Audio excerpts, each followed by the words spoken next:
আজকাল একটা সিগারেট খেতেও 16 টাকা লাগে। কেন যে এই ছাইপাশ খাওয়া শিখেছিলাম, এখন হাড়ে হাড়ে এই অভ্যাসটার প্রভাবটা টের পাচ্ছি। সারাদিনে 4টা বিড়ি খেতেও 65 টাকা লাগে। বাসার ছাদে এসে রোজ বিকেলবেলা আমি একটা করে সিগারেট খাই। কেন জানি ইদানিং আমার এমন মনে হয় আমাদের পাশের বাসার জানালা থেকে আমাকে কেউ ফলো করে। সামনাসামনি আমি কোনোদিন দেখিনি, কিন্তু আমি সবসময় বুঝতে পারি পাশের ফ্ল্যাটের জানালা থেকে আমাকে কেউ ফলো করে। কিন্তু আমার এসবে কিছু যায় আসে না। মানুষের যখন খুব কাছের কিছু হারিয়ে যায়, তখন আর দূরের ছোটখাটো বিষয়গুলো মানুষের চোখে পড়ে না। মীরা আমার জীবন থেকে চলে যাওয়ার পর আমার একমাত্র কাছের সঙ্গী হলো এই সিগারেট। কেন জানি খুব আপন মনে হয় এই সিগারেটকে। আজকে খুব বৃষ্টি হচ্ছে, মীরার কথা মনে হচ্ছে খুব। কোনো একদিন হুট করে এমন এক বৃষ্টি মিশ্রিত সকালে মিমের সাথে পরিচয় হয়। কলেজে গিয়েছিলাম ওই দিন আমি খুব সকাল সকাল। হঠাৎ করে আমার বান্ধবীর সাথে একটা নতুন মেয়ে আসলো। ক্লাসে পরিচয় পর্বের শেষে জানতে পারলাম ওর নাম মীরা। আমাদের ক্লাসে নতুন ভর্তি হয়েছে ট্রান্সফার হয়ে। তখন আয়েশা বলল, মীরা শোন, রবিউল কিন্তু আমাদের ক্লাসের টপার। এই কথা শুনে মীরা আমার দিকে অদ্ভুতভাবে তাকালো। আমি সেই তাকানোর মানেটা বুঝতে পারলাম না। অল্প কিছুদিনের মাঝে আমাদের খুব ভালো বন্ধুত্ব হয়ে গেল। এমন একটা অবস্থা, মীরা আমাকে ছাড়া কিছুই বোঝে না। মীরা আসার আগে আমি কখনোই কলেজ মিস দিতাম না, কিন্তু এখন মাঝে মাঝে কলেজ মীরাকে নিয়ে ফুচকা খেতে যেতে হয়। একদিন হুট করে মীরা আমাকে প্রপোজ করে ফেলে। আমিও বেশি না ভেবে রাজি হয়ে যাই। খুব ভালোই চলছিল আমাদের রিলেশন, কিন্তু সময় যতই গড়াতে লাগলো মীরা আধুনিক হওয়ার স্বভাব বেড়েই যাচ্ছিল। মীরা যে সমস্ত পোশাক পরতো আমার একদম পছন্দ না। এটা নিয়ে মাঝে মাঝেই ঝগড়া হতো। একটু ঝগড়া হলেই মীরা আমার সাথে আর যোগাযোগ করতো না। আমি আগে কল দিয়ে সবসময় সরি বলতাম। মীরার সাথে কথা হতো ফেসবুকে রিলেশনের শুরুতে। মীরার ফেসবুকের পাসওয়ার্ড আমার কাছে ছিল। আমাদের কলেজে একটা নতুন ছেলে ভর্তি হয়। ছেলেটার নাম সাগর। ছেলেটা কলেজে আসতো দামি বাইক নিয়ে। ছেলেটার সাথে মেয়েরা গায়ে পড়ে কথা বলা শুরু করে, এবং মীরাও ব্যতিক্রম কিছু করলো না। ইদানিং মীরা আমার সাথে কলেজে একদম কথা বলে না। একদিন মীরা বলল, শোনো, আমি চাই না কলেজের সবাই আমাদের রিলেশনের বিষয়ে জানুক। তাই এখন থেকে আমি কলেজে তোমার সাথে দূরেই থাকতে চাই। আর তুমিও আমাকে এখন থেকে কলেজের ভেতরে ডাকাডাকি করবে না। আমি মীরার প্রতি খুব দুর্বল ছিলাম। প্রথম প্রেম তো একটু বেশি কাজ করতে হবে। আমিও কলেজ টাইমে মিমকে কিছু বলতাম না। একদিন আমি একটু আগেই কলেজে গিয়েছিলাম। সাধারণত মীরা সবসময় আগেই কলেজে আসতো, কিন্তু আমি ক্লাস শুরু হওয়ার কিছুক্ষণ আগে যেতাম। ওই দিন কলেজে গিয়ে এমন কিছু দেখবো তা কল্পনাও করতে পারি নাই। মীরা আর সাগর বকুলতলায় বসে বসে কথা বলছে। শুধু কথা বললে ভুল হবে, একজন হাসতে হাসতে আরেকজনের গায়ের উপর পড়ছে। আমি কোনোভাবেই এটা মানতে পারলাম না। সাথে সাথে কলেজ থেকে চলে আসলাম। ভেতরটা আমার দুমড়ে মুচড়ে যাচ্ছে। মীরা কেমন করে সাগরের মতো ছেলের সাথে এভাবে কথা বলবে? কোনো ধরনের সম্পর্ক ছাড়া এভাবে কেউ কথা বলতে পারে না। তাই ভাবতে লাগলাম। রাতে মীরাকে মেসেজ দিলাম, কিন্তু রিপ্লাই দিচ্ছে না। কল দিলাম, কল ধরছে না। এভাবে কিছুক্ষণ কল দেওয়ার পর ফোন বন্ধ দেখাচ্ছে। আমার তো মাথায় কিছুই ঢুকছে না, কি হচ্ছে আমার সাথে। মীরা আমাকে ব্লক করে দিছে। কিছুক্ষণ ভেবে মীরার ফেসবুক আইডিটা আমি লগ ইন করতে গিয়ে বুঝতে পারলাম মীরা ওর আইডির পাসওয়ার্ডটা পাল্টে নিয়েছে। আমি কোনোভাবেই আর মীরার সাথে যোগাযোগ করতে পারলাম না। পরের দিন কলেজে গিয়ে আমি মীরার সাথে কথা বলার চেষ্টা করলাম। তখন মীরা যা বলল তা সারা জীবন মনে থাকবে। আমার তোমার প্রতি কোনো ফিলিংস কাজ করে না। আমার তোমার সাথে আর থাকা সম্ভব না। আমি তাই আমাদের সম্পর্কটা এখানেই শেষ করতে চাচ্ছি। আজ থেকে তুমি তোমার মতো, আমি আমার মতো। মীরার কথা শুনে আমার না চাইতেও চোখের কোণে জল এসে পড়ল। ওর কথাগুলো শুনে আমি ওর হাত ধরতে গেলে উল্টো ভালোবাসার প্রতিদান হিসেবে ঠাস ওই একটা থাপ্পড়ে আমি হুঁশে ফিরলাম। আমি বুঝে গেলাম মীরার হৃদয়ে আমার স্থান কোথায়। 4 মাস পর, ওই দিনের পর তেমন কলেজে যাই না। আর ওই দিন থেকে আমার নতুন সঙ্গী হয়েছে সিগারেট। কিছুদিন পর দাদা অসুস্থ, তাই আম্মু আব্বু তাকে দেখতে যাবে। তাই আব্বু আম্মুকে স্টেশন থেকে রেলে তুলে দিয়ে বাসায় ফিরলাম। সন্ধ্যার পরপর হুট করে বাসার দরজায় কে যেন নক করলো। এই অসময়ে কে আসলো আবার? আব্বু আম্মু তো চলেই গেছে, তেমন কেউ তো নেই যে আসবে। দরজা খুলতে আমি পুরো হা হয়ে গেলাম। এ তো মৌ আপু, আমাদের পুরো এলাকার ক্রাশ। আমার থেকে 1 বছর সিনিয়র, যেরকম রাগী আর সেরকম সুন্দরী। আমি তো হা করে তাকিয়ে আছি আপুর দিকে। এই কি রে, তুই হা করে তাকিয়ে আছিস কেন? মুখটা বন্ধ কর, না হলে মশা ঢুকবে গাধা। আর তুই এত বেয়াদব কবে থেকে হলি? আমি আবার বেয়াদব হলাম কবে? তা কাউকে দরজায় দাঁড় করিয়ে রাখাটা কোন ধরনের আদব? সরি আপু, আসো ভিতরে আসো। আসলে তুমি অসময়ে আমার বাসার দরজায়, তো তাই আমি একটু চমকে গিয়েছি। তা কেমন চলছে তোর দিনকাল? ভালোই চলছে। তোমার কি অবস্থা বলো আপু? আমার আর অবস্থা, দিনে 16 ঘন্টায় বই আর বইয়ের দিকেই তাকিয়ে থাকতে থাকতে চোখ বেচারা এখন একলা চলতে চায় না, সঙ্গী হিসেবে চশমাকে বেছে নিয়েছে। জানিসই তো মেডিকেলে একটু বেশিই চাপ। হুম। তোকে তো আমাদের বাসায় গিয়ে খেয়ে আসতে বলা হয়েছিল, কিন্তু তুই না গিয়ে বাসায় কি করছিস? আসলে আপু, আমার তেমন ক্ষুধা লাগেনি। থাক থাক, আর মিথ্যে বলতে হবে না। তোকে আমি খুব ভালো করেই চিনি, তুই যেই লজ্জা কুমার। নে, এই যে খাবার এনেছি, তুই খেয়ে নে। তুমি কষ্ট করে কেন আনতে গেলে খাবার আপু? আর আপু, তুমি যে হোস্টেল থেকে বাসায় আসছো, আমি তো সেটাই জানি না। আমার কথা কেন জানবে তুমি? তোমার তো জানার অনেক কিছু আছে। হোস্টেলের পরিবেশ খারাপ হওয়ার জন্য আমি 7 দিন পরেই বাসায় চলে আসছি। বাসা থেকে স্কুটি দিয়েই ক্লাস করি, সেটাও তো 1 বছর হয়ে আসলো। আর তুই কিনা বলছিস আমি বাসায় কবে আসছি। আচ্ছা, এবার তুই খেয়ে নে। আপু তুমি চলে যাও, আমি পরে খেয়ে নিব। না না না না, তোকে আমার জানা আছে, তুই এখনই খেয়ে নে, আমি টিফিন বাটি নিয়ে যাব। খাওয়ার সময় নানা ধরনের প্রশ্ন করছিল আপু। আচ্ছা, তোকে একটা কথা বলি, বলো। তোর প্রতিদিন কয়টা করে সিগারেট লাগে? আপুর কথা শুনে আমি এত লজ্জা পাচ্ছিলাম যে আমার মুখ দিয়ে কোনো কথা বের হচ্ছিল না। আমি কিছু না বলে চুপ করে আছি। আরে বলে দে। আসলে আপু, মাঝে মাঝে 2-1টা খাই। তুমি প্লিজ বাসায় এসব বলো না। সেটা পরে দেখা যাবে। খাবার খাওয়া শেষে আপুর টিফিন বাটি নিয়ে চলে গেল। শুয়ে শুয়ে ফোনে টুকটাক লেখালেখি করছিলাম, এমন সময় আমার ফোনের পরিচিত টোনটা বেজে উঠল। স্ক্রিনে তাকিয়ে দেখি মৌ আপুর নাম্বার। আমি আপুর নাম্বারটা সেভ করেছিলাম সেই 2 বছর আগে। এই 2 বছরে না কোনো কল এসেছে আপুর থেকে, না আমি কোনোদিন কল করেছি, এবং কি আপুর কাছে যে আমার নাম্বার আছে এটাই আমি বিশ্বাস করতে পারছি না। কাপা কাপা হাতে ফোনটা রিসিভ করে কানে রাখতেই, কিরে, ফোন রিসিভ করতে এত টাইম লাগে? আসলে আপু, আমি ফোন থেকে একটু দূরে ছিলাম। থাক থাক, তোর আর মিথ্যা বলতে হবে না। আমি বুঝি না আপু, আমি মিথ্যা বলতে গেলেই কেমনে ধরে ফেলে। তুই এখন যে অবস্থায় আছিস ওই অবস্থায় আমার বাসার নিচে চলে আয়। কেন? এই, তোর কাছে কিছু শুনতে চাইছি, তুই চলে আয়, 5 মিনিট সময় দিলাম। এত রাত করে কি দরকার? আমি যেমন ছিলাম লুঙ্গি আর টি শার্ট পরে মৌ আপুদের বাসার নিচে গেলাম। কিছুক্ষণ পরে আপু নিচে আসলো। আমার কেমন যেন লাগছিল। আমি সাধারণত লুঙ্গি পরে রাস্তায় বের হই না। আপু তো আমাকে দেখে হাসি শুরু করে দিল। আপুর হাসি দেখে আমার আর বোঝার বাকি রইল না যে আপু আমার লুঙ্গি পরার জন্য হাসছে। হাসছো কেন আপু? আমি কিন্তু চলে যাব তাহলে। তুমি তো বললে আমি যেমন আছি তেমন করে আসতে, আর বললে 5 মিনিটের মাঝে আসতে। তো আমি কেমনে করে এই অল্প সময় আবার কাপড় পাল্টিয়ে আসতাম? আর দেরি করে আসলেই তো বলতে যে বড়দের কথা রাখি না, বেয়াদব হয়েছি। ওরে রে, থাক বাবু, তুমি আর রাগ কইরো না। আপু, আমাকে একদম বাবু বলবা না, আমি এখন ছোট না। থাক থাক, আর বলবো না বাবু। আপু, এখন কিন্তু আমি চলে যাব। এই, তোর সাহস কিন্তু অনেক বেড়ে গেছে, এখন একটা রিক্সা নিয়ে আয়। এত রাত করে রিক্সা কই পাবো? আমার কিছু অ্যাসাইনমেন্ট কালকে জমা দিতে হবে, আর সেগুলো আমার এক বান্ধবীর বাসা থেকে আনতে হবে। মহা ঝামেলায় পড়ে গেলাম তো। আপু, এই রাত করে রিক্সা পাওয়া পসিবল না। তুমি তোমার স্কুটিটা বের করো। যাক, তোর মাথা থেকে জীবনে প্রথম ভালো কোনো আইডিয়া বের হলো। তুই দাঁড়া, আমি 1 মিনিটে স্কুটিটা বের করে নিয়ে আসি। কিছুক্ষণ পর আপু স্কুটিটা নিয়ে বের হলো। আপু, একটা কথা বলি। বল। আমি ড্রাইভ করি। আচ্ছা, এই নে ধর। সত্যি বলতে আমি জীবনে কখনো কোনো লেডি বাইকারের পেছনে বসিনি, আর বসতেও চাই না। মেয়ে মানুষের ড্রাইভিং আমি কমফোর্ট ফিল করি না। আমি ড্রাইভ করছি, আপু আমার পেছনে বসে আছে। এলাকা থেকে বের হওয়ার সময় মোড়ের টং দোকানে এলাকার উঠতি বয়সী ছেলেদের চোখ আমাদের এড়ালো না। সবাই হা করে তাকিয়েছিল। কিছুক্ষণ পর আপুর বান্ধবীর বাসার সামনে এসে উপস্থিত হলাম আমরা। আপু আমাকে বাইরে দাঁড় করিয়ে রেখে চলে গেল তার বান্ধবীর বাসায়। আমাকে যাওয়ার জন্য জোর করলেও আমি গেলাম না। প্রায় 20 মিনিট পর আপু বের হলো বাসা থেকে। এত দেরি করলো কেন? কিছু পেজ লেখার বাকি ছিল, সেটা লেখার জন্য দেরি হলো। আচ্ছা, এবার চলো। চল। কিছুক্ষণ যাওয়ার পর হুট করে আপু বলল, রবিউল, বাইক থামা। আমি বাইক থামালাম।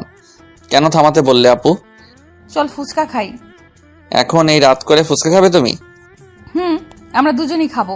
আসলে রবিউল, জানিস, আমি জানি না আমি দেখতে কতটা ভালো বা খারাপ, কিন্তু জানিস ফুটপাতে বা কোথায় গিয়ে কিছু একটা চাইলে হয়তো ছেলেরা টিস করবে, আর সেটা না হলে এমন ভাবে তাকিয়ে থাকবে যেন খাবারের বদলে আমাকেই গিলে খাবে। তার জন্য ইচ্ছে থাকা সত্ত্বেও বেশিরভাগ সময় বাহিরের কোনো কিছু খাই না আমি। এখন তুই আছিস পাশে, প্লাস লোকজনও নেই তেমন, তাই খেতে ইচ্ছে হলো। আচ্ছা চলো আপু। আমরা দুজন মিলে ফুচকা খেলাম। আপু খুব ফুচকা পছন্দ করে সেটা আমি বুঝতে পারলাম। খাওয়া শেষ করে চলে আসলাম আমরা। আপুকে বাসায় নামিয়ে আমি চলে আসলাম আমার বাসায়। এসে আমি চলে গেলাম ছাদে। 5-7 ঘন্টা হয়ে গেছে সিগারেট থেকে দূরে আছি। খুব প্যারা হয়ে গেছে সিগারেটের জন্য। দুটো সিগারেটের লাইটার নিয়ে চলে গেলাম। কেন জানি আজকে আপুর সাথে কথা বলার সময় বেশ কয়েকবার মীরার কথা মনে পড়েছিল আমার। ছাদের এক কোনায় দাঁড়িয়ে সিগারেট মাঝের পাতাগুলোকে পুড়িয়ে ধোঁয়াগুলো হৃৎপিণ্ডের চারপাশ দিয়ে ঘুরিয়ে সেগুলোর সাথে মীরার স্মৃতিগুলোকে বাহিরে বের করে আকাশের দিকে তাকিয়ে হাওয়াতে মিশিয়ে দিচ্ছি। মধ্যরাতে আমি রুমে আসলাম। এই মধ্যরাতটা খুবই অদ্ভুত। আমরা সবাই মধ্যরাত বললেও এই মধ্যরাত মানে হচ্ছে একটা রাতের শেষ আর একটা দিনের শুরু। এরকম অনেক মধ্যরাত যে নির্ঘুম পার করেছি। সকালবেলায় দরজায় কড়া নাড়ার শব্দে আমার ঘুম ভাঙলো। দরজায় খুলতে আমার চোখ তো পুরো আটকে গেল। মৌ আপুকে মেডিকেল কলেজের ড্রেসে দেখে আমি পুরো হা হয়ে তাকিয়ে আছি। এই আবার হা করে তাকিয়ে আছিস কেন? গলা দিয়ে মাছি ঢুকবে। আসলে আপু তোমাকে খুব ভালো লাগছে কলেজ ড্রেসে। হয়েছে হয়েছে, এত বেলা অবধি ঘুমানো স্বাস্থ্যের জন্য খারাপ। আপু জানি আমি ভালো ভালো কাজ করলেই যে সবকিছু আমার সাথে ভালো হবে সেই কথাই আমি বিশ্বাসী না। আচ্ছা আচ্ছা, তোর এই কাব্যিক কথা আমাকে বলতে হবে না। এই নে তোর খাবার, তাড়াতাড়ি খেয়ে নে। এখন খাবো না, তুমি কলেজ চলে যাও, আমি পরে খেয়ে নিব। না, তুই এখনই খেয়ে নে। আমাকে আজকে কলেজে তোকে ড্রপ করতে হবে। আমার স্কুটির চাকায় প্যারেক ঢুকেছে। আর তুই তো জানিসই, গাড়ি ধরে যেতে চাইলে আমি আর কলেজে পৌঁছতে পারবো না। ইচ্ছে থাকা না সত্ত্বেও এখন আমাদের কলেজ ধরেই মৌ মেডিকেল কলেজের সামনে দিয়ে নিয়ে যেতে হবে। 4 মাস যাবৎ আমি শহরে বের হই না, ভালো লাগে না। লোকালয় এখন আর আমার, সত্যি বলতে আমি আর আমাদের কলেজে যেতে চাই না। তার বড় কারণ হলো মীরা আর আমার অসংখ্য স্মৃতি রয়েছে। ওই কলেজের সাথে খাওয়া দাওয়া করে রেডি হয়ে মৌ আপুকে নিয়ে বের হলাম। সাথে আমার আব্বুর দেওয়া ডিসকভার 100 সিসি গাড়িটি। নিজের বাইক থাকার জন্য আমি মাঝে মাঝে বাইক নিয়ে যেতাম কলেজে, কিন্তু কম দামি হওয়ায় মীরা কখনো আমার বাইকে চড়েনি, আমিও কখনো জোর করিনি। আমার নিজেরও কিছুটা লজ্জা লাগতো। কলেজের সবারই প্রায় দামি দামি বাইক, আর সেখানে আমার এত কম দামি বাইক। আমি নিজেও তাই কলেজে খুব বেশি নিয়ে যেতাম না, বাস ধরেই যেতাম কলেজে। অনেকদিন পর আমার বাইক বের করলাম। আব্বু খুব যত্নে রাখতো বাইকখানা। আপুকে নিয়ে কলেজের উদ্দেশ্যে রওনা দিলাম। বাইকের মিটার 50-এর আশেপাশে। স্বাভাবিকভাবেই চালাচ্ছিলাম বাইক। আচ্ছা রবিউল, একটা কথা বলবি আমায়? তোর মনে ঠিক আমার সম্পর্কে কি কি ভাবনা আছে? ঠিক বুঝতে পারলাম না আপু, তোমার সম্পর্কে কি ভাবনা থাকবে আর? মানে আমি তোর কাছে মানুষ হিসেবে কেমন? তুমি একটু রাগী, কিন্তু মনটা খুব ভালো তোমার। বেশ কিছুক্ষণ পর আমি আমার কলেজের সামনে গিয়ে আটকে গেলাম। রাস্তায় জ্যামের জন্য বেশ কিছু বন্ধুর সাথে রাস্তায় দেখা হলো। আমার পেছনে মৌ আপুকে দেখে তো সবাই জেলাস ফিল করছিল। খুব কাছের কয়েকজন বলেই দিল, দোস্ত তাহলে ডক্টরের সাথেই হয়ে গেল। এরকম কমেন্ট আমি লজ্জায় মাথা তুলতে পারছিলাম না। আপুর দিকে তাকিয়ে দেখি উনি মুচকি মুচকি হাসছে। সামনে একটা বাসের চাকা ফেটে গিয়েছে। কমপক্ষে 20 মিনিট তো লাগবেই। যেখানে বাঘের ভয় সেখানেই রাত হয়। দেখি আমার বন্ধু রাতুল আসছে। আমাকে পচানোই ওর সবচেয়ে প্রিয় স্বভাব। দোস্ত তুই এখানে আটকে আছিস? আর ওইদিকে পুরো কলেজে তো এখন টপ নিউজ, তোর ডক্টর গার্লফ্রেন্ড। তা দোস্ত, ভাবি কিন্তু দেখতে আগুন সুন্দরী। এতদিন তাহলে কলেজে না আসে ভাবিকেই সময় দিতা ভালোই। তো ভাবির সাথে একটু পরিচয় করে দে, নাকি সেটাও দিবি না? আমি কিছুই বলতে পারছি না। ভাবি, আমি রাতুল, আমি রবিউল, একই সাথে একই বিভাগে পড়ছি। আমি মৌ, এখন ঢাকা মেডিকেল কলেজে পড়ছি। মনে মনে তো সেই আল্লাহকে ডাকছি। এখন যদি আপু বলে দেয় সে আমার বড় বোন, তাহলে লজ্জায় মাথা কাটা যাবে। আচ্ছা ভাবি, আপনাদের সম্পর্ক কতদিনের? এই তোর এখন এসব জানতে হবে না। রাস্তায় দাঁড়িয়ে কেউ এসব কথা বলে, এখন সময় নেই। আরে দোস্ত, এমন করিস কেন? রাস্তায় তো জ্যাম। আর কতদিন তোর সাথে কথা হয় না। মনে চাইতেছে রাতুলকে কলেজের পুকুরে যদি চুবাই। আমরা রিলেশনে গিয়েছি 4 মাস হলো প্রায়। আর কিছু জানার আছে কি রাতুল? না ভাবি, আর কিছু বলার নেই। সময় করে একদিন আমাদের ক্যাম্পাসে আসবেন, কিন্তু অনেক আড্ডা দিব। সময় পেলে অবশ্যই আসবো একদিন। হারামজাদা, তোর ভাবি বলার স্বাদ যদি না মিটাই তো আমার নাম রবিউল না। হারামি, তুই আমারে এমন অবস্থায় ফেলেছিস সেটা আমি জানি। জ্যাম ছেড়ে গেছে। রাতুলকে বিদায় জানিয়ে আমি বাইক স্টার্ট দিয়ে আপুকে নিয়ে মেডিকেলের দিকে ছুটলাম। আমার লজ্জার ঘোর এখনো কাটেনি, একদম চুপ করে আছি। কিরে, তোর কি কথা বলা বন্ধ হয়ে গেল নাকি? আসলে আপু সরি, প্লিজ তুমি কিছু মনে করো না। আসলে কলেজের বন্ধুরা এমনই তিলকে তাল বানিয়ে ফেলবে। সেটা আমি বুঝেছি। ধন্যবাদ আপু, তুমি অনেক মিথ্যে বলে হলে ও আমার মান সম্মানটা বাঁচিয়ে দিয়েছো। আপুর কলেজের সামনে এসে গিয়েছি, আপুকে নামিয়ে দিয়ে চলে আসলাম। বাসে এসে শুয়ে আছি, কলে আম্মুর সাথে কথা হলো। দাদার অসুখ নাকি আরো বেশি, ওনাদের আসতে ভালোই সময় লাগতে পারে। আমিও তেমন কিছু বললাম না। আপুর সাথে এই 2 দিন সঙ্গ দিয়ে আমার মনটা কিছুটা হালকা হয়েছে। অনেকদিন পর বই নিয়ে বসলাম। বিগত 4 মাসে বইয়ের সাথে সম্পর্ক বিচ্ছেদ ছিল, টানা 4-5 ঘন্টার মতো পড়লাম। হুট করে মৌ আপুর কথা মনে হলো। আপুকে তো আমি রেখে আসছি কলেজে। আপু যদি আসার সময় গাড়িতে করে আসতে চায় তাহলে অনেকগুলো বাস পাল্টিয়ে আসতে হবে, অনেক টাইম লেগে যাবে। কেন যেন আমার অবচেতন মনের কথা শুনে আমি বাইক নিয়ে চলে গেলাম আপুকে নিয়ে আসার জন্য। আপুর কলেজের সামনে গিয়ে দেখি 3:20 বাজে। বেশ কিছুক্ষণ ওয়েট করার পর আপুকে দেখতে পেলাম। আপু কিছুটা দূর থেকে আমাকে দেখে একটা তৃপ্তির হাসি দিল। আপুর হয়তো আমাকে দেখে অবাক হলো। কিরে, আবার কি মনে করে এসেছিস? কেন, এসে কি তোমাকে ঝামেলায় ফেললাম নাকি? আমি কি তোকে বলেছি নাকি তুই এসে আমায় ঝামেলায় দিয়ে ফেলেছিস? তুই অনেক দায়িত্বশীল হয়ে গেছিস দেখা যায়। আপুকে নিয়ে আসার সময় আপু বাইক থামিয়ে হোটেলে খাবারও খাওয়ালো আমায়। আপু হয়তো আমার চেহারা দেখেই বুঝেছিল আমি দুপুরে খাবার খাইনি। যদিও আমি বাহিরের খাবার খুব একটা খাই না, কিন্তু আপুর জোরাজোরিতে তবুও খেতে হলো। আপুকে বাসার সামনে নামিয়ে দিয়ে আমি চলে আসলাম বাসায়। সারা দিনটা ভালোই কাটলো। অনেকদিন পর একটা সম্পূর্ণ দিন ভালো কাটলো। সন্ধ্যার পরপরই পড়তে বসলাম। রাত 9টার দিকে কলিং বেলের শব্দ। ক্রিং ক্রিং। আপু আসছে। আপু টিফিনের বাটিটা আমার হাতে দিয়ে বলল, যা তাড়াতাড়ি আগে গরম গরম খাবার খেয়ে নে। আপু, প্রতিদিনই আমার প্রিয় প্রিয় খাবার রান্না হয় নাকি তোমাদের বাসায়? আরে সেরকম না, কাকতালীয় ভাবেই হয়তো তোর প্রিয় খাবারগুলি রান্না হচ্ছে আমাদের বাসায়। আমিও ব্যাপারটা সিরিয়াস ভাবে নিয়ে খাওয়া শুরু করলাম। অর্ধেক খাওয়ার পর তাকিয়ে ভদ্রতার খাতিরে আপুকে জিজ্ঞাসা করলাম, তুমি খেয়েছো রাতের খাবার?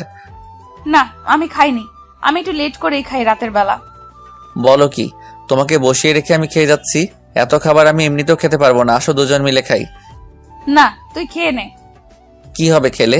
ছোটকালে তো অনেকবার দুজন মিলে খেয়েছি আমরা। আমার সবকিছুই ভালোভাবে মনে আছে ছোটকালের। আসো আপু, আমি তোমাকে খাওয়াই দেই। আপু না করলো না, এগিয়ে আসলো আমার দিকে। আমি আপুকে খাইয়ে দিলাম। যদিও আমি আমার লাইফে কাউকে কখনো খাওয়াই দেই নাই, তাই আমার একটু কষ্ট হচ্ছিল। আপু সেটা ঠিকই বুঝতে পারলো। রবিউল, তোর বউটা খুব ভাগ্যবতী হবে দেখিস, তোকে অনেক ভালোবাসবে। আপুর কথা শুনে লজ্জা পেলাম আমি খুব। খাওয়া শেষ করে আমি আর আপু আরো বেশ কিছুক্ষণ গল্প করলাম। গল্প করতে করতে ঘড়ির দিকে তাকিয়ে দেখি 11টা বেজে গিয়েছে। আপু, অনেক রাত হয়ে গিয়েছে, চলো তোমাকে তোমার বাসায় দিয়ে আসি। আপুকে বাসায় দিয়ে পর্যন্ত পৌঁছে দিতে গিয়ে কাকা কাকির সাথে দেখা হলো। কেমন আছো রবিউল তুমি? ভালো আছি, আপনারা কেমন আছেন? এই তো বাবা, আছি ভালোই। তুমি একদমই তো ভুলেই গিয়েছো আমাদের। ছোটকালে সারা দিন থাকতে, মোয়ের সাথে এখন বড় হয়ে বছরে একটাবার আসতে পারো না। আমরা তো তোমাকে নিজের ছেলের মতোই দেখি। আসলে কাকি তেমন না, পড়াশোনার চাপে আমি বাসা ছেড়ে খুব কম বের হই। আর বোঝাতে হবে না, আজকে রাতে এখানেই থাকো। বাসায় তো কেউ নেই, আর বাসায় যেতে হবে না। এমন ভাবে বললো কাকি, আমি না করেও কাজ হলো না। একটু ফ্রেশ হয়ে শুয়ে পড়লাম। ঘুম ঘুম ভাব হতেই আপু আসলো রুমে। কিরে, তুই দরজা না লাগিয়ে ঘুমিয়েছিস? দরজা লাগানোর কথা মনে ছিল না? তো কি মনে করে তুমি এই রুমে? কিছু মনে করে না, দেখতে আসলাম তোর ঘুম হচ্ছে কিনা। এই রুমে মশারিও নেই, তাই কয়েল নিয়ে আসলাম। ধন্যবাদ আপু। অল্প অল্প মশাই কামড়াচ্ছে। মৌ আপু মুখ ধুয়ে আসছে, কানের পাশটায় বিন্দু বিন্দু পানি গড়িয়ে পড়ছে। আমি লুকিয়ে দেখতে লাগলাম আপুকে, কিন্তু যা হবার তাই হলো। আপুর চোখে ধরা খেলাম। কিরে, তুই হা করে কি দেখছিস? কই? কিছু না, খুব চালাক হয়েছিস তাই না? মোটেও চালাক না, আমি আপু খুব বোকাশোকা ছেলে। আমি গল্প করতে করতে একসময় আপু সোফাতেই ঘুমিয়ে পড়লো। আমি কয়েকবার ডাক দেওয়ার পরও ঘুম ভাঙলো না। খুব ইনোসেন্ট লাগছিল আপুকে। আমি আর আপুর ঘুম ভাঙাতে পারলাম না। একটা চাদর দিয়ে দিলাম আপুর উপর দিয়ে। আমিও বিছানায় শুয়েছিলাম। কখন যে ঘুমিয়ে গিয়েছে জানি না। খুব ভোরবেলাতে আপুর ডাকে ঘুম ভাঙলো। এই তাড়াতাড়ি উঠে পড়, আর এই নে তোর জন্য চা। কাপটা হাতে নিয়ে ঘুম ঘুম চোখে একটা চুমুক দিতেই চোখ থেকে সকল ঘুম নিমিষেই উধাও। আপু, খুব সুন্দর হয়েছে। চা কে বানিয়েছে? চা কে আর বানাবে, আমিই বানিয়েছি। তুমি এত ভালো করে চা বানাতে পারো? এই তোকে মিথ্যা সান্ত্বনা দিতে হবে না, তাড়াতাড়ি চা খেয়ে নিয়ে ফ্রেশ হয়ে খাওয়ার টেবিলে আয়। আমি চাটা অনেক সময় নিয়ে খেলাম, ফ্রেশ হয়ে চলে গেলাম। খাবার টেবিলে টুকটাক কথা হলো কাকা কাকির সাথে। আমাদের রান্না কি খেতে পারছো বাবা? কাকি, খুব ভালো হয়েছে রান্না। মই রান্না করছে কয়েকদিন যাবত, তাই জিজ্ঞাসা করলাম আর কি। খাওয়া দাওয়া শেষ করে আমি আপুর থেকে বিদায় নিয়ে বাসায় চলে আসলাম। 9টার দিকে আপুর কল আসলো। আসসালামু আলাইকুম আপু। ওয়ালাইকুম সালাম। কি করছিস? বসে আছি। আমাকে একটু কলেজে রেখে আসবি? আমার স্কুটি তো ঠিক করা হয়নি। আজকে আমার 11:30 থেকে ক্লাস। আচ্ছা, একসাথেই যাবনি। ওকে, তুই যখন বের হবি তখন আমায় কল দিস, তাহলেই হবে। আচ্ছা আপু। কিছুক্ষণ পর রেডি হয়ে বাইক নিয়ে চলে গেলাম আপুর বাসার নিচে। কল দিয়ে আপুকে আসতে বললাম। কিছুক্ষণ পরে আপু এসে উপস্থিত হলো। তারপর আপুকে নিয়ে রওনা দিলাম। মনে মনে গান গাইতে ইচ্ছে করছিল, এই পথ যদি শেষ না হয় তবে আপু কেমন হবে তুমি বলো তো। এই বাকিটা তো আর মনে নাই, মনে না থাকাই ভালো। আপু এই গান শুনলে চলন্ত বেঁকে আমার গলা টিপে ধরবে। আমি ক্লাস 7-এ পড়ি, আপু পড়তো 8-এ। আপুর সাথে আমি স্কুলে যেতাম। ছোটবেলাতে আপু আর আমি সবসময় একসাথে স্কুলে যেতাম। হাই স্কুল জীবন থেকে আপুর পেছনে এলাকার বিভিন্ন ছেলেরা ঘুরতো।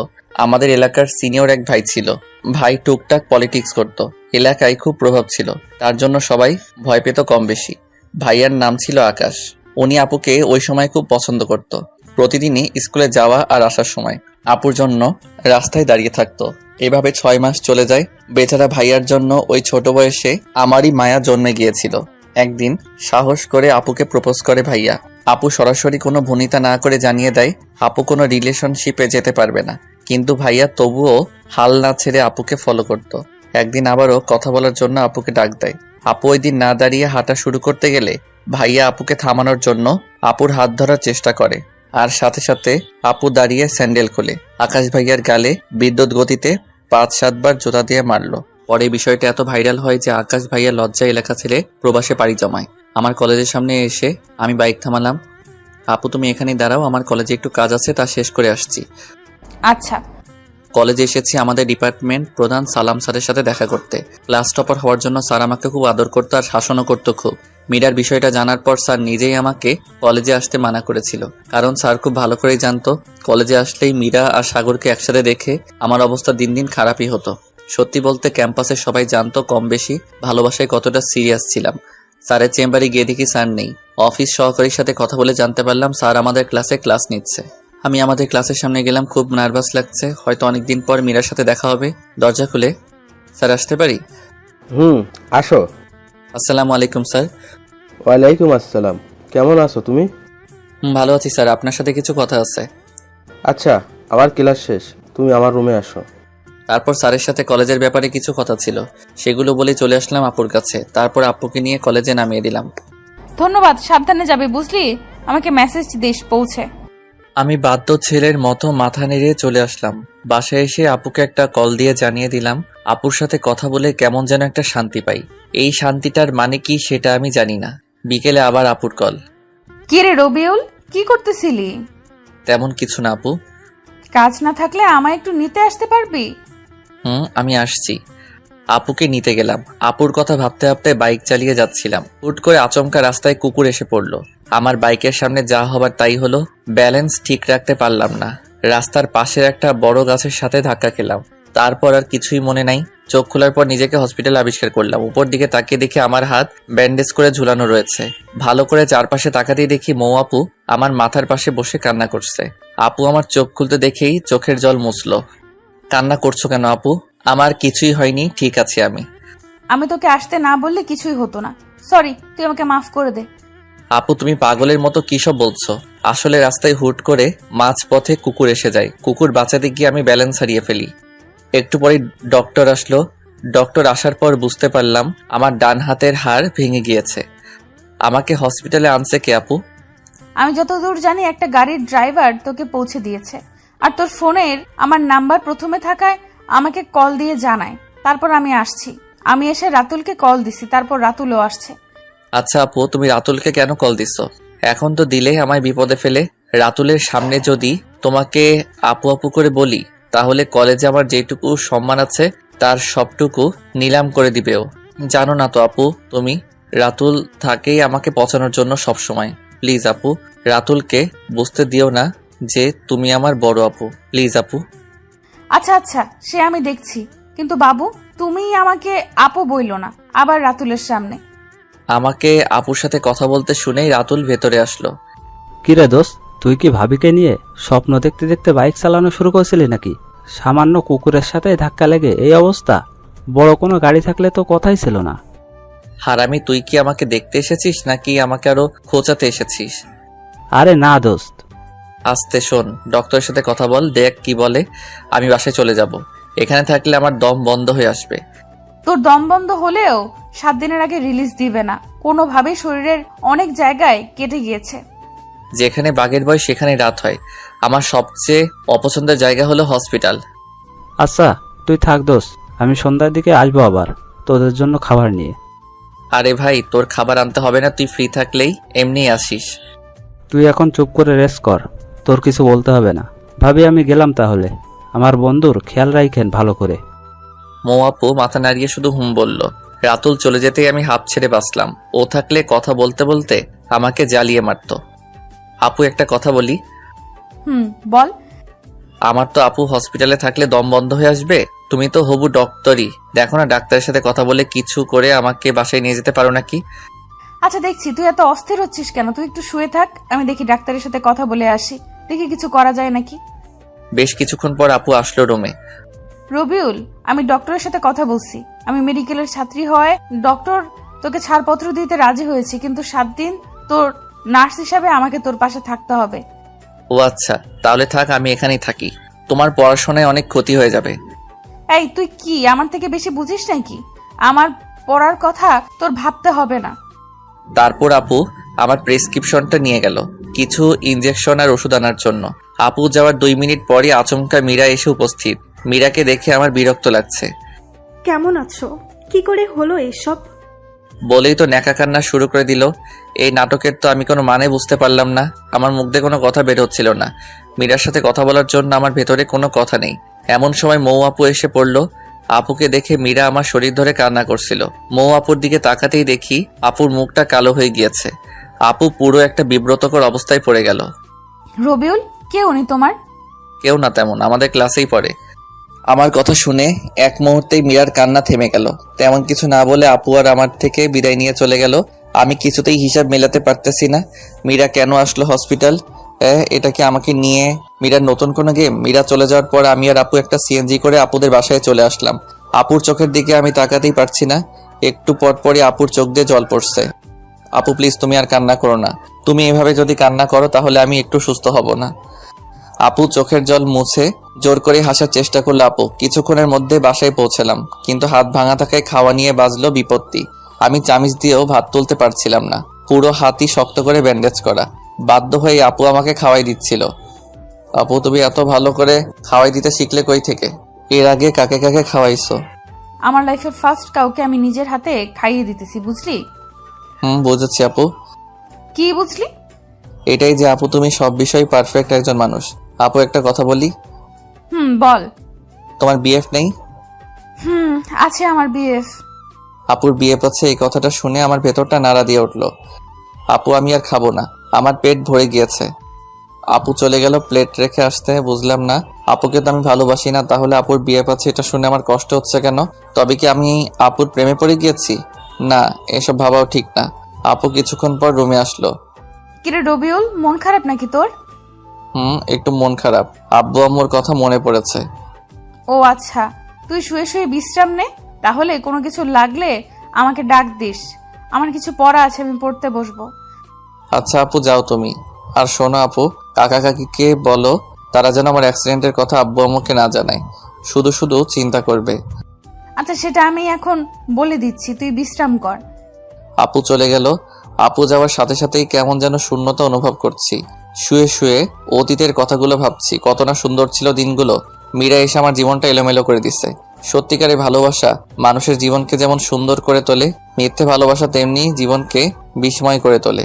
এজন্যই হয়তো কোনো একজন বলেছেন, মদ খা, পারলে গাঁজা খা, তবু প্রেম করিস না। কলিজাটা পচে যাক, তবু ভেতরটা ভালো থাক। 11টার দিকে আপু আসলো, এর সাথে 2 কাপ কফি এনেছে। এই নে কফি, খা, ভালো লাগবে।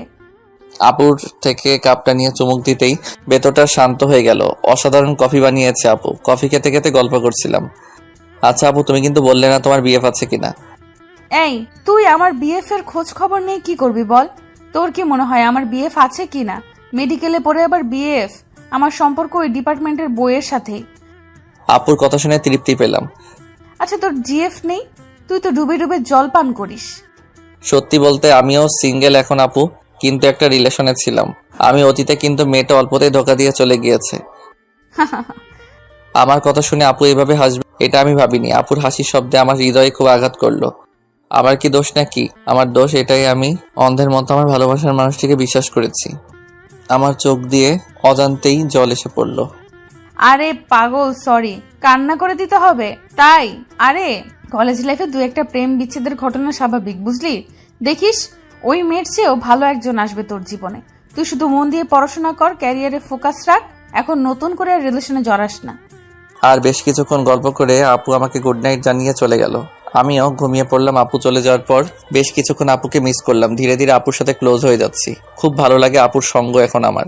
আপুর সাথে যতক্ষণ থাকি একবারের জন্য মীরার কথা মনে হয় না আমার। পরের দিন সকালে কাকি আর মৌ আপু ঝগড়া হচ্ছিল।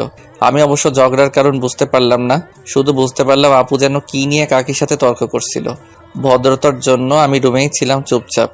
আপু আমাকে সকালে খাবার খাইয়ে দিয়ে চলে গেল কলেজে। তেমন কোনো কথা বলল না আপু। আমি ভালো করে বুঝতে পারলাম আপুর মন খারাপ। আমিও তাই কিছু জিজ্ঞাসা করলাম না। শুধু মন খারাপ হলে এক কথা, আপুকে দেখে স্পষ্ট বোঝা যাচ্ছে অনেক রেগেও আছে আপু। আপু চলে গেল কলেজে। আপু চলে যাওয়ার পর কাকির সাথে কথা বলে বুঝতে পারলাম মৌ আপুর বিয়ের কথা চলছে। বিয়ের অনেক আগে থেকেই ঠিক, কিন্তু আপুর জন্য হয়নি। এসএসসি থেকে কাকা কাকি জোর করছে বিয়ের জন্য, কিন্তু আপু পড়াশোনার অজুহাত দেখিয়ে 3 বছর যাবৎ বিয়েটা আটকে রেখেছে। যে ছেলের সাথে বিয়ে ঠিক সে আপুর খালাতো ভাই। আমেরিকান প্রবাসী, বিয়ের পর হয়তো আপুকেও সাথে করে নিয়ে যাবে। আপুকে আমেরিকার একটা মেডিকেলে ভর্তিরও ব্যবস্থা করে দিবে। কাকির সাথে কথা বললে আমার ভেতর থেকে যেন শক্তি হারিয়ে গেল। আপুর সংস্পর্শে এসে আমি অনেকটা স্বাভাবিক জীবনে ফিরেছি। আর আপুকে এত তাড়াতাড়ি হারিয়ে ফেলবো এটা আমি কল্পনাও করিনি। সারাটা দিনই রুমে শুয়েছিলাম। ঘুমানোর অনেক চেষ্টা করলেও মোটেও ঘুমাতে পারলাম না। বিকেলবেলা একটু ছাদে গেলাম। ফোনটায় গান বাজিয়ে আমি বসে বসে সূর্যাস্ত দেখছিলাম। এমন সময় হুট করে আপুর ডাকে হুঁশ ফিরল। কিরে, ছাদে কি করিস একা একা? আমি তোকে সারা বাসা খুঁজে ক্লান্ত হয়ে গিয়েছি। তা তোর মন কি খারাপ নাকি?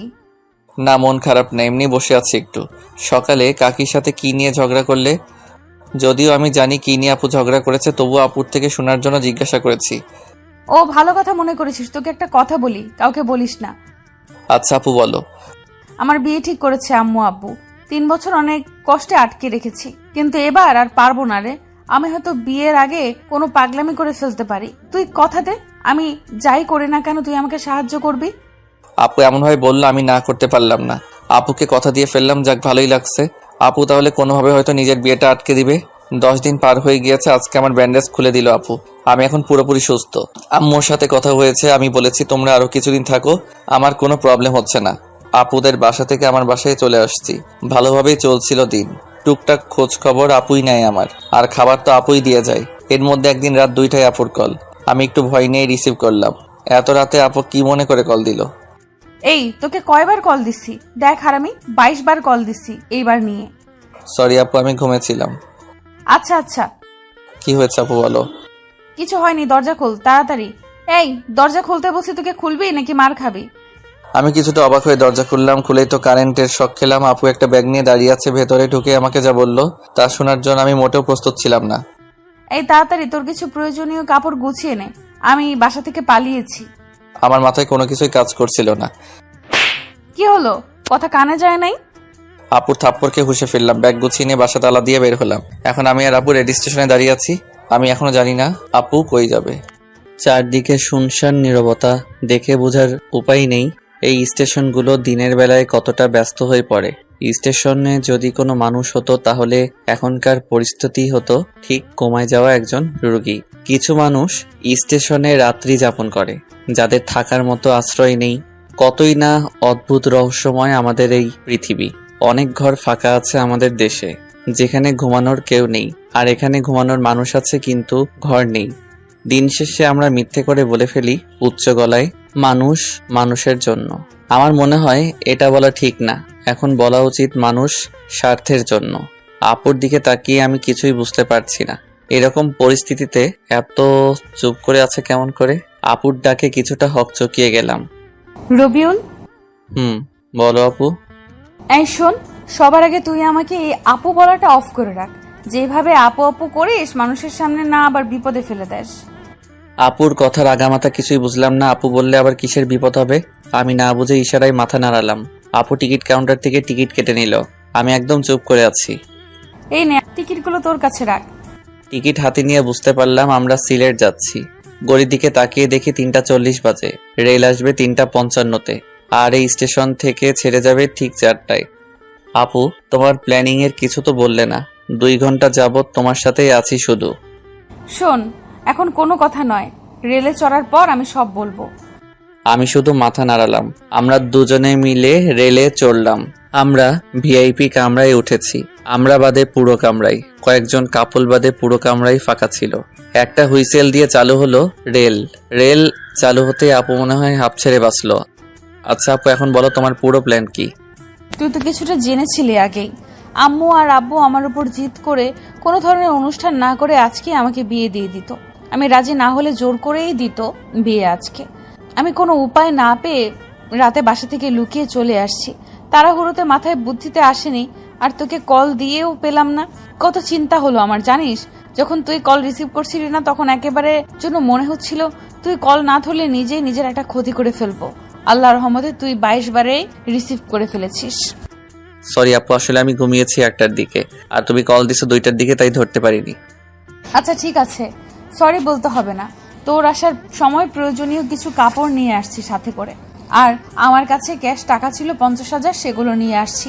টিউশনি করে জমিয়েছিলাম টাকাগুলো। কমপক্ষে 1 মাস বাসায় যেতে পারবো না। আমি বাসায় গেলেই বিয়ে কনফার্ম। আমি যতদূর জানি ভাইয়ার ছুটি 1 মাসের মতো। ভাইয়া চলে যাওয়ার পরে আমি বাসায় যাব। এই 1 মাস আমরা সিলেট থাকবো। এখন তোর কোনো আইডিয়া বা পরামর্শ থাকলে আমায় দে। আপু, তুমি তোমার ফোনের সিম খুলে ফেলে দাও, আর আমিও আমার সিম খুলে ফেলছি। সিম খুলে ফেললাম কেন আমরা? আসলে আপু, তুমি তো জানোই তোমার আব্বু কত প্রভাবশালী লোক। হয়তো কাল থেকে পুলিশের মাধ্যমে তোমাকে খোঁজা শুরু করবে। তখন এই সিম থাকলে আমরা খুব সহজেই ধরা খেয়ে যাব। তুই আসলে একটা জিনিয়াস। আপু, আমাকে জিনিয়াস বলাতে আমি খুব খুশি হলাম, কিন্তু প্রকাশ করলাম না। রেল চলছে তার আপন গতিতে। আপুর 2 চোখ ভরে প্রচন্ড ঘুম। 30 মিনিট পার হতে না হতে আপু ঘুমিয়ে গেল।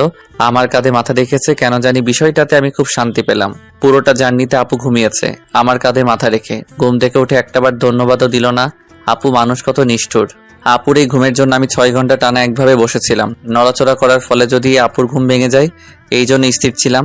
10টার দিকে আমরা সিলেট শহরে নামলাম। ঢাকার মতো এত ব্যস্ত না, সিলেট নগরী অনেক পরিষ্কার পরিচ্ছন্ন। দেখেই মনটা ভালো লাগলো। অনেকদিন যাবৎ ঢাকার ধুলোবালি, জ্যাম আর গাড়ির হর্নে জীবনটা একটা জেলখানা হয়ে গিয়েছিল। অনেকদিন পর মুক্ত লাগছিল নিজেকে। আপু শোনো, আমরা আপাতত কারোর সাথে যোগাযোগ করব না, কারণ আমাদের পরিচিত কারোর সাথে যোগাযোগ করলে পুলিশ সেই সূত্রের মাধ্যমে আমাদের ঠিক বের করে ফেলবে। আচ্ছা করব না, এখন প্লিজ চল। কোনো হোটেলে আমার খুব ক্ষুধা লেগেছে। চলো। আমি আর আপু একটা হোটেলে গিয়ে কিছু খাবার খেয়ে নিলাম। খাওয়া দাওয়া করে আমরা কিছু হোটেলে যোগাযোগ করলাম থাকার জায়গায় ব্যবস্থা করার জন্য, কিন্তু কোনোভাবেই সেটা পারলাম না। ব্যবস্থা করতে হোটেলে স্বামী স্ত্রী ব্যতীত এলাও না। পুরো বিপদে পড়ে গেলাম। চুপ করে বসে আছি আমি আর আপু একটা গাছের পাশে।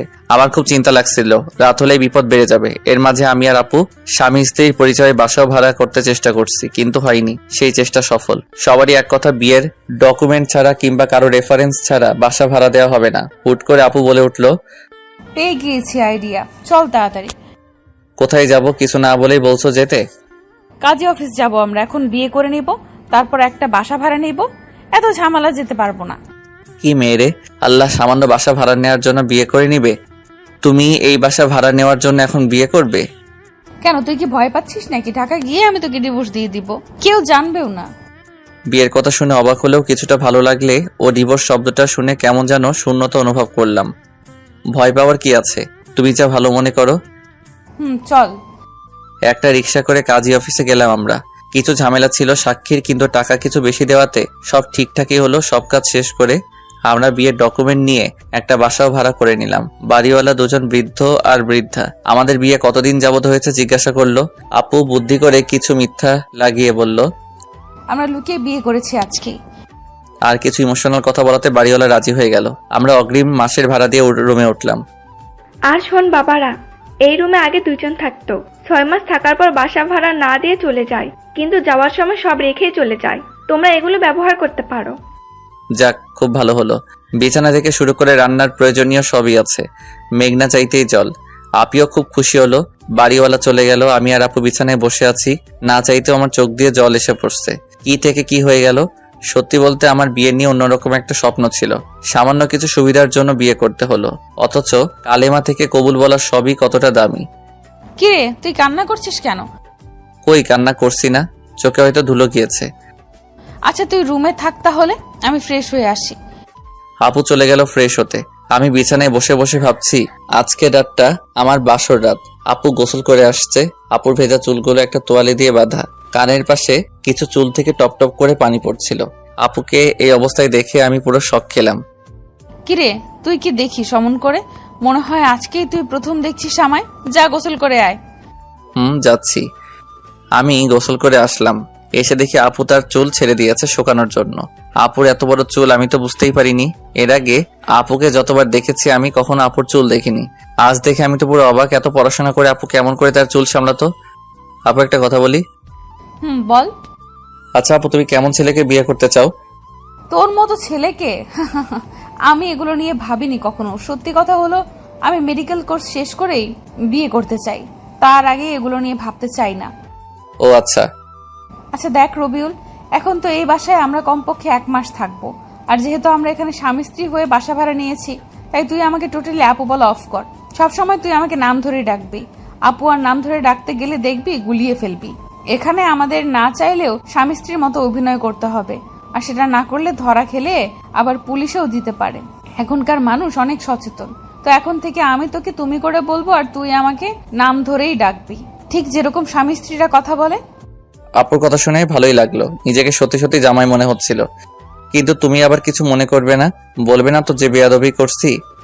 আরে পাগল তুই, আমি তো বলছি সব করতে, বিপদের জন্যই তো আমরা এসব করছি।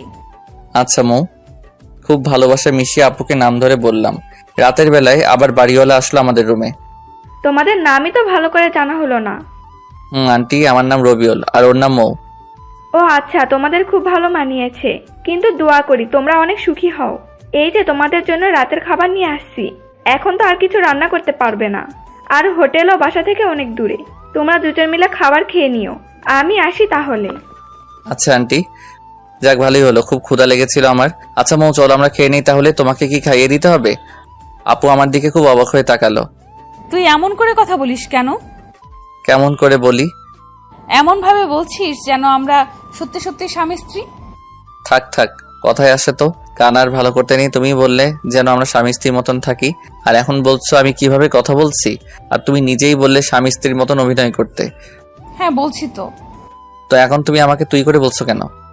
সরি, আসলে সারা জীবন তুই করে বলেছি। আচ্ছা এরপর থেকে আর হবে না, সরি, তুমি রাগ করো না। আমি তুমি করেই বলবো, কিন্তু দয়া করে এইটার ফায়দা নিও না। যদি কোনো রকম ফায়দা নিতে চাও তাহলে আমি তোমার মাথা ফাটিয়ে দেব। কি ভয়ঙ্কর মেয়ে বাবা! আরে তুমি কি আমাকে ওই ধরনের ছেলে ভাবো? না, সেটা ভাবিনি, কিন্তু ছেলে বলে কথা। মৌ, তুমি আমার চরিত্র নিয়ে কথা শোনালে। হয়েছে, এখন আর ঝগড়া করতে হবে না। চলো এখন আমরা ঘুমিয়ে পড়ি। এখনই ঘুমিয়ে পড়বো? কেন, না ঘুমিয়ে কি করব আমরা? ফোন তো সিম নেই যে একটু অনলাইনে যাব। তাই বলে বাসর রাতে ঘুমানো কি ঠিক হবে? বাসর রাত মানে? আরে দেখো, আমাদের বিয়েতে কোনো ভেজাল নেই। পিওর ভাবে বিয়ের সব কাজ সম্পূর্ণ করেছি আমরা, ইসলামী শরীয়ত মেনেই তো বিয়ে করেছি। সেই হিসেবে আমাদের তো বাসর রাতই আজকে।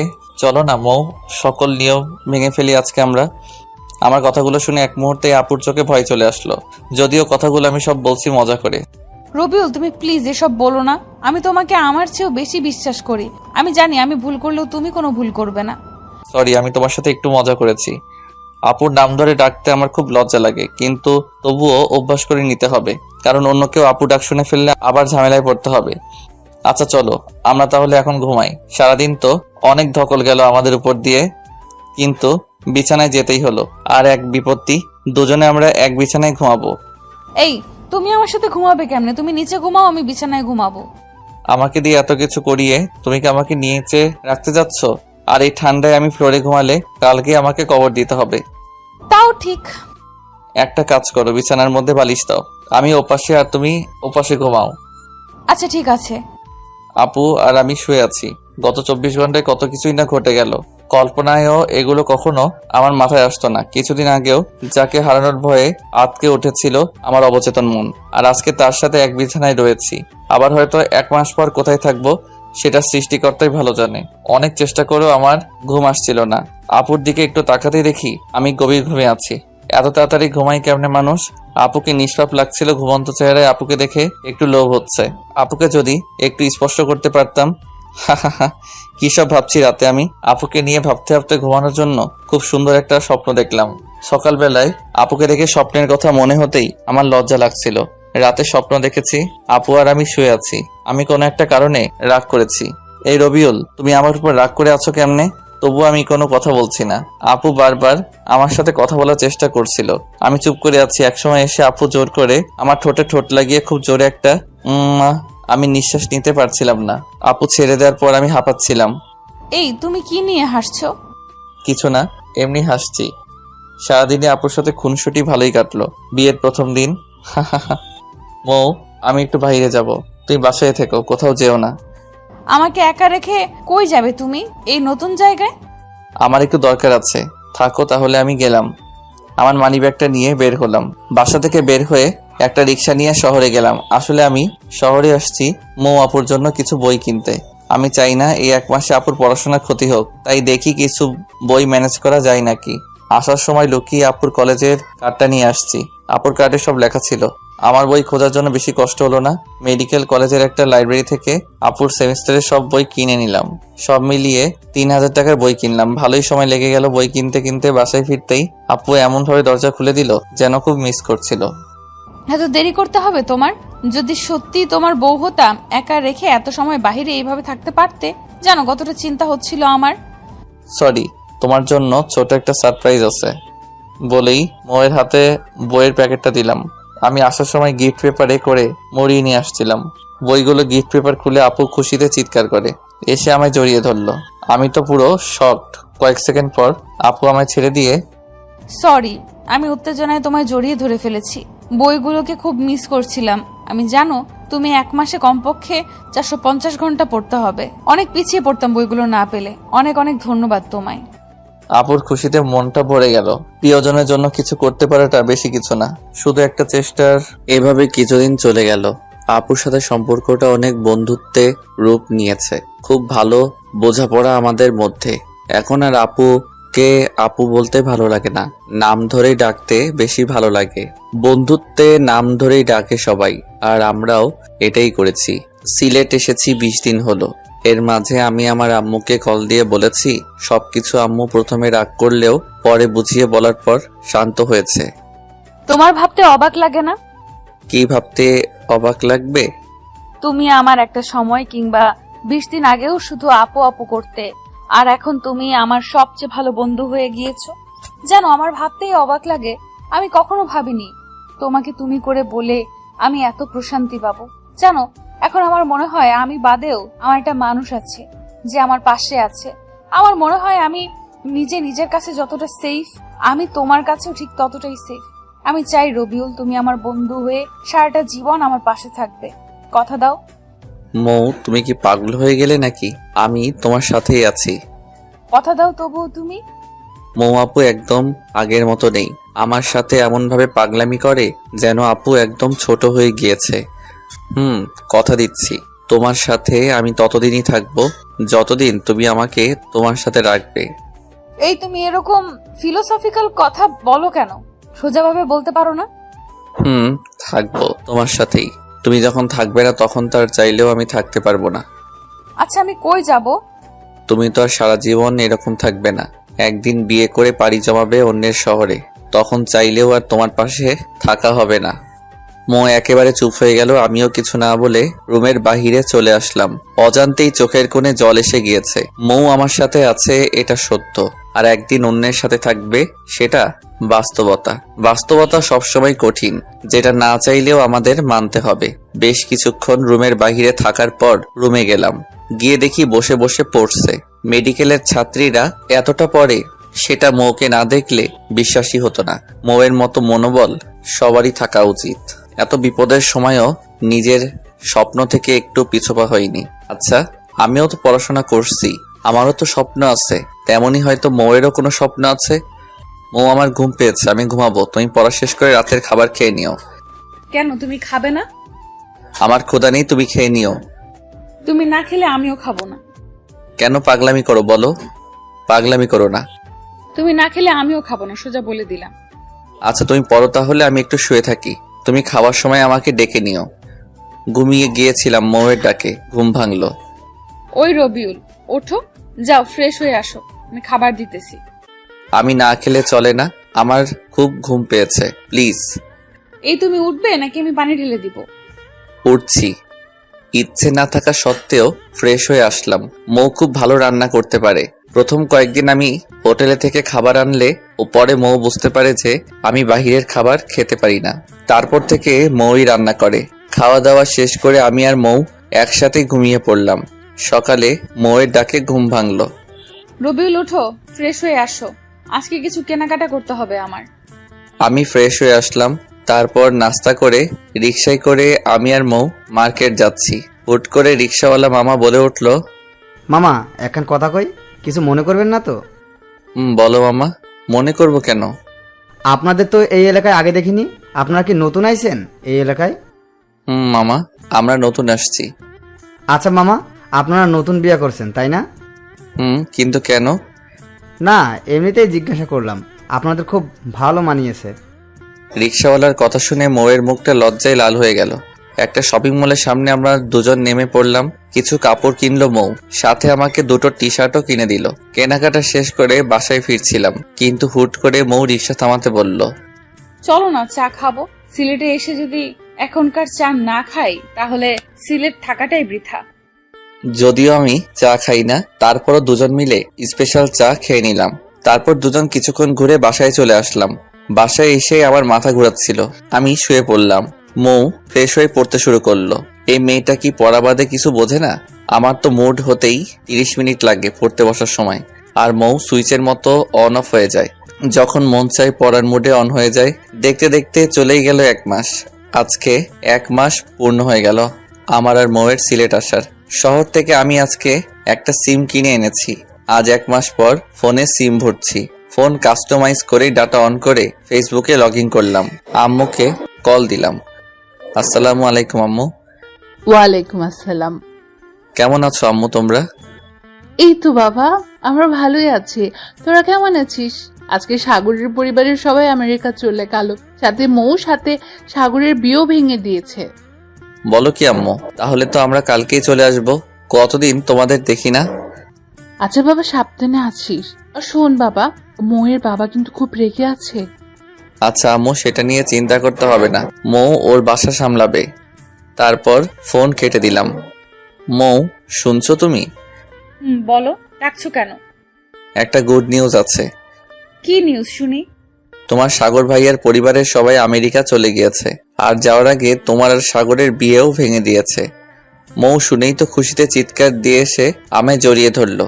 কয়েক সেকেন্ড পর, সরি সরি সরি রবিউল, কিছু মনে করিস না। খুশিতে আমার মাথায় ঠিকভাবে কাজ করেনি। চল সবকিছু গুছিয়ে নে, আমরা কালকে ঢাকা চলে যাব। সবকিছু গুছিয়ে নিলাম। কোন রকম ভাবে রাতটা পার করেই সকালবেলা বাড়িওয়ালা কাকা কাকির থেকে বিদায় নিয়ে বের হয়ে পড়লাম। আমি আর মৌ দাঁড়িয়ে আছি স্টেশনে। প্রচন্ড শব্দ আর ভিড়। কোন রকম ভাবে আমি দুটো টিকিট কিনে নিলাম। 9:20 বাজে, 10টায় রেল আসবে। দুজন মিলে বসে আছি আর রেলের জন্য অপেক্ষা করছি। আজকে মনে মনে ভাবছি রেল যেন 10 মিনিট পর আসে। আমি খুব ভালো করে জানি বাসায় যাওয়ার পর হয়তো আর এইভাবে মৌয়ের কাছাকাছি থাকা হবে না। একেই বলে ভাগ্য। আজকে সময় 2 মিনিট আগেই রেল আসলো। খুব ইচ্ছে করছিল মৌকে নিয়ে এই শহরেই থেকে যেতে, কিন্তু বাস্তবতা সেটা কখনোই মেনে নিবে না। ইচ্ছে না থাকা সত্ত্বেও মৌকে নিয়ে রেলে উঠলাম। কি তোমার কি মন খারাপ নাকি? না, মন খারাপ থাকবে কেন? অনেক দিন পর বাসায় যাচ্ছি, মন খারাপ হবে কেন বলো? কিন্তু 1 মাস এই জায়গাটার মায়ায় পড়ে গিয়েছিলাম, তাই একটু মিস করছি। আমিও মিস করছি। আচ্ছা মৌ, তোমার কি মনে হয় বাসা থেকে কি রিয়াক্ট করতে পারে? আমাকে কি কিছু বললে কাকা কাকি? আমি খুব ভালো করেই জানি, যাই হয়ে যাক না কেন তোমার একটা কথাও শোনাবে না তোমাকে, কারণ এখানে তোমার কোনো দোষ নেই। আমি প্রাপ্তবয়সী হয়ে আমার নিজের ইচ্ছেতেই আমি তোমার সাথে বাসা ছেড়েছিলাম। কথায় আছে না, অল্প শোকে কাতর, অধিক শোকে পাথর। ঠিক বলছো। আজকে আর মৌ ঘুমালো না। হয়তো বাবা মাকে দেখার জন্য মনটা অস্থির হয়ে গিয়েছে। মৌকে আমি আস্তে আস্তে খুব বেশি মিস করছি। আর কয়েক ঘন্টা পর মৌ হয়তো আর এতটা কাছে থাকবে না। রেল ঢাকার স্টেশনে থেমে গিয়েছে। চলো, আমরা এসে গিয়েছি। চলো। রেল থেকে নামলাম। এখান থেকে আমরা আপাতত আলাদা হয়ে যাই। আমি কিছুটা মন খারাপ করে বললাম, আচ্ছা ঠিক আছে। আমি স্টেশনে দাঁড়িয়ে আছি। মৌ একটা রিক্সা নিয়ে চলে যাচ্ছে। মৌ চলে যাচ্ছে, কিন্তু কেন যেন মনে হচ্ছে আমার সবকিছুই নিয়ে যাচ্ছে। চোখের কোণে জল এসে পড়ছে। হাতের উল্টো পিঠ দিয়ে জল মুছে একটা বড় করে দীর্ঘশ্বাস নিলাম। ছেলেদের কান্না করতে নেই, এগুলোর কোনো মূল্য নেই। আমি অনেকক্ষণ পর রিক্সা নিয়ে বাসার উদ্দেশ্যে রওনা দিলাম। বাসায় আসতে আম্মু এসে আমাকে জড়িয়ে ধরে কান্না করে দিল। তুই কেমনে আমাদের ছেড়ে এতদিন ছিলি জানিস? আমি আর তোর বাবা কত চিন্তা করেছি। আমি আমার ভুলটা বুঝতে পারলাম। প্রত্যেকটা সন্তান তার বাবা মায়ের কাছে কতটা প্রিয় সেটা হয়তোবা আমরা বাবা কিংবা মা না হওয়া অব্দি বুঝতে পারবো না। অনেকদিন পর বাবা মার সাথে রাতের খাবার খেলাম। পৃথিবীতে যত রান্নাই হোক না কেন, মায়ের হাতের রান্নার উপরে কিছুই নেই। খুব তৃপ্তি নিয়ে খেলাম। খাওয়া দাওয়া করে রুমে চলে আসলাম। মনে মনে মৌয়ের উপর খুব রাগ লাগছে। মেয়েটা কতটা স্বার্থপর, একটা কলও দিল না। আর আমি কিনা এই মেয়েটার জন্য 1 মাস বাসা ছেড়ে দিলাম। খুব রাগ লাগছিল মৌয়ের উপর। আমি রুমে শুয়েছিলাম। একটু পরেই বাসায় কথার শব্দ শুনতে পেলাম। কোনো আত্মীয় আসছে হয়তোবা, কিন্তু সেদিকে আমার কোনো মাথা ব্যথা নেই। একটু পর আমাকে আম্মু এসে ডাক দিল। আমি গিয়ে দেখি মৌয়ের আব্বু আম্মু আসছে। আচ্ছা বাবা রবিউল, তুমি অন্তত একবার বলতে পারতে নাকি? আমরা তো তোমাদের বাবা মায়ের মতোই। আমি তো কাকার কথার কিছুই বুঝতে পারছি না। কি বলছেন কাকা? আমি কিছুই বুঝতে পারছি না। হয়েছে বাবা, যা হওয়ার তো হয়েই গিয়েছে। এখন আর ওইসব নিয়ে কথা বলে কিচ্ছু যাবে আসবে না। তো বিআই সাহেব বলেন, কবে বিয়ের ডেট দিবেন? আমরা কিন্তু একটুও দেরি করতে চাচ্ছি না। আর রবিউলের সাথে বিয়ে হলেও অনেক ভালো হবে। সারা জীবন আমাদের সাথেই কাছেই থাকতে পারবে। আচ্ছা বিআই, তাহলে দেরি করতে হবে না। আর আগামী শুক্রবারই বিয়ের তারিখ। তাহলে ঠিক রইলো। আচ্ছা বিআই সাহেব, আমরা তাহলে এখন উঠি। উঠবেন মানে? মিষ্টি মুখ না করে কোথাও যেতে পারবেন না। কই গো রবিউলের আম্মু, দাও বিআইনকে মিষ্টি দাও। মৌয়ের বাবা মা চলে গেল। কিছুই বুঝতে পারছি না কি হচ্ছে এসব। 10 মিনিট পরেই মৌ আমাকে কল দিল। সরি, আমি তোকে আর কল দিয়ে কিছুই বলতে পারিনি। বলবো কেমন করে বল? বাসায় এসে দেখি আব্বু আম্মু আবার নতুন করে তোর সাথে বিয়ে নিয়ে কথা বলছে। আমি না করতেও বাজারে চলে গিয়েছে। বাজার থেকে মিষ্টি কিনে নিয়ে এসেছে। তোমাদের বাসায় নাকি যাবে বিয়ে নিয়ে কথা বলার জন্য। কাকা কাকি আসছিল, আমাকে কিছু বলার সুযোগই দিল না। বিয়ের তারিখ ঠিক করে চলে গেল। বলো কি তুমি? তোমার বাবা মা রাজি হয়ে গিয়েছে, তুমি কিছু বলো নাই কেন? আমি আর কি বলবো, আমার কাছে কেউ তো কিছুই শুনলই না। আচ্ছা, তুমি একটু কাল আমার সাথে দেখা করতে পারবে? পারবো। কোথায়, কখন? বিকেলে 4টায় লেক পারে চলে এসো। মৌ কলটা রেখে দিতেই আমি তো লুঙ্গি ড্যান্স দেওয়া শুরু করে দিলাম। মেঘনা চাইতেই বৃষ্টি। এখন মৌ যত যাই করুক, আমি কোনোভাবে ওর বিয়ে ভাঙতে পারবো না। ও সরি, ওর বিয়ে বলতে আমাদের বিয়ে। হি হি হি। এর আগে মৌয়ের বিয়ে ভাঙতে হেল্প করছি আমি, কিন্তু এখন আর মৌয়ের বিয়ে ভাঙার মতো কেউ নাই। হা হা হা। খুব ভালো লাগছে, তবু একটা ভয় আছে, কারণ মৌয়ের মাথায় যে বুদ্ধি, কালকে কিছু একটা আবার উল্টাপাল্টা বুদ্ধি বের করতে পারে। সত্যি কথা হলো যে আমি ভালোবাসি, মৌকে ভালোবাসি, খুব ভালোবেসে ফেলেছি। যেদিন মৌকে বিয়ে করেছিলাম সিলেট থাকাকালীন, আমি সেদিন থেকে আমি আর মৌকে আপুর চোখে দেখিনি। আমি মনে প্রাণে মৌকে বউ হিসেবে সম্মান করেছি, ভালোবেসেছি, কিন্তু মৌকে কখনো বলিনি কিংবা বুঝতেও দেইনি। বাসায় আসার পর হয়তো ভেবেছিলাম মৌকে হারিয়ে ফেলবো, কিন্তু দিন শেষে আমরা যতই চেষ্টা করি না কেন, উপরে একজন আছেন, সে যখন দিবেন তখন আর কিছুই লাগবে না। পরের দিন বিকেলে গেলাম মৌয়ের সাথে দেখা করার জন্য। যাওয়ার সময় মৌয়ের কিনে দেওয়া পাঞ্জাবি পরে গেলাম। লেক পারে গিয়ে দেখি মৌ আগে এসে উপস্থিত। মৌ আজকে একটা সাদা রঙের ড্রেস পরে আসছে, খুব মানিয়েছে মৌকে ড্রেসটাই। কেমন আছো? আমার আর ভালো থাকা? তুমি তো দেখছোই একটার পর একটা বিপদ ছাড়ছেই না আমাকে। এখন একটা ভালো আইডিয়া দাও তুমি। তাহলে কি করব আমি এখন? একটা কথা বলি তোমাকে, তুমি যদি রাগ না করো। আচ্ছা বলো, রাগ করব না।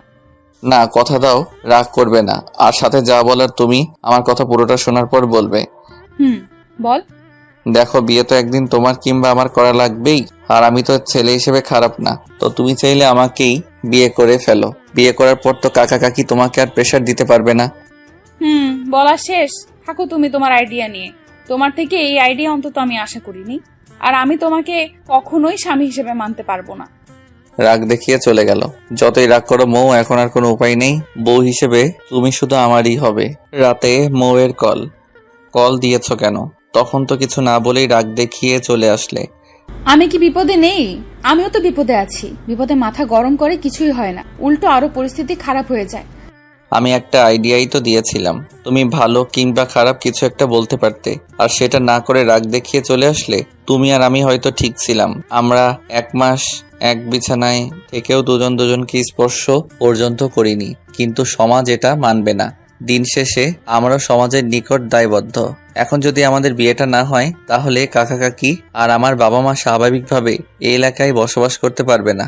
এক একজন এক এক রকমের কথা শোনাবে, তখন তাদের অবস্থাটা কি হবে তুমি বুঝতে পারছো কি? চুপ করে আছে মৌ। বেশ কিছুক্ষণ পর মৌ বলল, আচ্ছা, তবুও কি কোনো আইডিয়া নেই তোমার কাছে?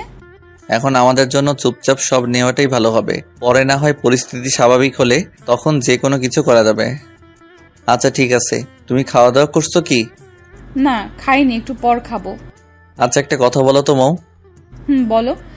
তুমি কি আমাকে মিস করছো না একটু? মিস করার কি আছে? তুমি তো আর মারা যাওনি, কিংবা চলেও যাওনি কোথাও, তাহলে মিস করার কি আছে? মিস করার কি আছে বলেই কলটা কেটে দিলাম। মেডিকেলের স্টুডেন্ট বলেই আবেগ ভালোবাসাহীন? কি মৌ এমন করে কেমনে বললো বুঝলাম না। 1 মাস থাকলাম আমরা একসাথে। 1 মাস তো একটা মানুষ যদি একটা বিড়ালকে সময় দাও, তাকেও যদি 2 দিন সময় দিতে না পারে, তাহলে সেই মানুষটা সেই বিড়ালকে মিস করবে। এটা স্বাভাবিক নাকি? মিস করে মিথ্যা বললো মৌ। যাক, এসব ভেবে মাথা নষ্ট করার দরকার নেই। রাতুলকে একটা কল দিলাম। দোস্ত কেমন আছিস? এই তো ভালোই আছি। তুই কি এই ঘরে আছিস? আমি তো শুনলাম তুই মঙ্গল গ্রহে চলে গেছিস। শোন, মজা নেওয়া বাদ দে, এখন কাজের কথাই আয়। বল। একটা সুখবর আছে। সুখবর? কি সুখবর? আগামী শুক্রবার আমার আর মৌয়ের বিয়ে। কি বলিস মামা, তুই যে খবর শোনালি, আমার তো এখনই নাচতে মন চাচ্ছে।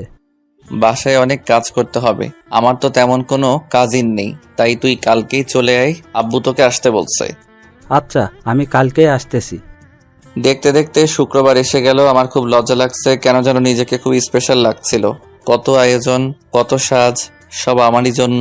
সময় যেন থেমে যাচ্ছে, একদম যাচ্ছে না। এর মাঝে মৌয়ের সাথে কয়েক দফা কথা হয়েছে।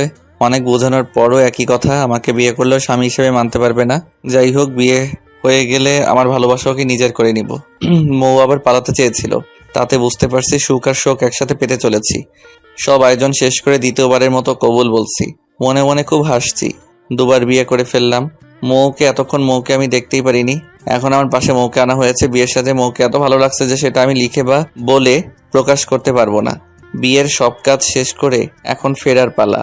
মৌ এমনভাবে কান্না শুরু করে দিল, আমি তো পুরো ভেবাচাকা খেয়ে গেলাম। সত্যি বলতে বিয়েটা মেয়েদের কান্না করাটাই স্বাভাবিক, কিন্তু মৌদের চোখে কেন যেন আমি জল মানতে পারছি না। কারণ মৌ তো আর সত্যি সত্যি মনে থেকে আমাকে স্বামী মেনে বিয়ে করছে না। তাহলে এরকম কান্না করার মানে কি? আবার এমনও হতে পারে মানুষের চাপেই কান্না করছে, না হলে আবার লোকে কথা বলবে যে কেমন মেয়ে দেখো, বিয়ের দিনও একটু কান্না করছে না। কান্না করতে করতেই আমাদের বাসায় চলে আসলাম। আমার রুমে আসতেই তো আমি পুরো চমকে গেলাম। এত ফুল আর এত সুন্দর করে সাজানো হয়েছে, যেটা আমার কল্পনাতেও ছিল না। পুরো ঘরটায় রজনীগন্ধা আর গোলাপের ঘ্রাণে ভরে উঠছে। বাসা ভর্তি মেহমান। রাত 11টা অবধি জিনিয়ার কাছে যেতে পারলাম না, আমার আত্মীয়রা তাকে ঘিরে রেখেছে। 11টা আস্তে আস্তে সবাই চলে গেল। রাতুল আমাকে এক প্রকার ধাক্কা দিয়েই ঘরে ঢুকিয়ে দিল।